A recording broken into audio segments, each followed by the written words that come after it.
माननीय हर्षवर्धन सपकाळ आमचे अध्यक्ष आहे आणि त्यांनी एक म्हटलं होतं की छत्रपती शिवाजी महाराजांपासून स्फूर्ती घेऊन ते परकीयांविरुद्ध लढले टिपू सुलतान. हे वाक्य पहिलं लक्षात घेतलं म्हणजे का त्या टिपू सुलतानांनी सुद्धा छत्रपती शिवाजी महाराजांना मानलंय याच्यामध्ये.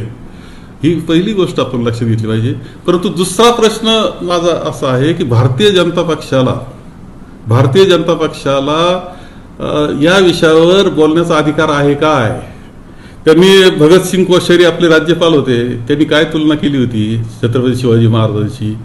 त्यांना तर तुम्ही त्यांचा सन्मान केला, त्यांना पद्मभूषण केलं वाटतं.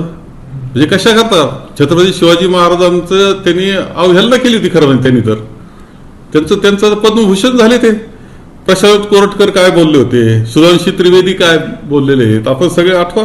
श्रीपाद छिंदम काय, राहुल सोलापूरकर काय बोलले होते.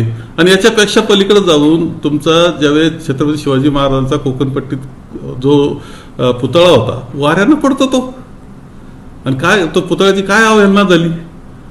कुणी त्याच्यातले कोण आर्किटेक्ट, कोण बांधणारे, कोण कल्पक आणि कोणी भ्रष्टाचार केला याची चौकशी केली का तुम्ही? छत्रपती शिवाजी महाराजांच्या बाबतीतली श्रद्धा दाखवण्याचा खोटा प्रयत्न भारतीय जनता पक्षाने करू नये. त्यांची कोणतीही श्रद्धा ही छत्रपती शिवाजी महाराजांवर नाही, ही वस्तुस्थिती आहे. कारण वेळोवेळी त्यांनी अपमानच केलेला आपल्या सगळ्यांना दिसतो. छत्रपती शिवाजी महाराजांचा पुतळा वाऱ्यानं उडून जातो, त्यावेळेस का नाही तुम्ही निषेध केला त्याचा? त्यावेळेस का गप्प बसले? काय चौकशी केली? कोण आहे गुन्हेगार त्याचं? याचं उत्तर मिळालं पाहिजे. एकीकडे भाजपचे नेते म्हणतात की सपकाळांची जीभ छाटली पाहिजे, काळा फासणाऱ्यांना बक्षीस ठेवलेत त्यांनी. असं त्यांना काहीच अधिकार नाही छत्रपती शिवाजी महाराजांवर श्रद्धा दाखवण्याचा. तो अधिकार त्यांनी गमावलेला आहे. वेळोवेळी त्यांनी छत्रपती शिवाजी महाराजांच्या बाबतीत चुकीचे उद्गार काढलेले आहेत. सर, एप्स्टीन फाईलचे मुद्दा आता सध्या गाजत आहे आणि त्याच्यावर फार मोठ्या नेत्यांचे नाव येत आहे. काय म्हणणार आहात यावर?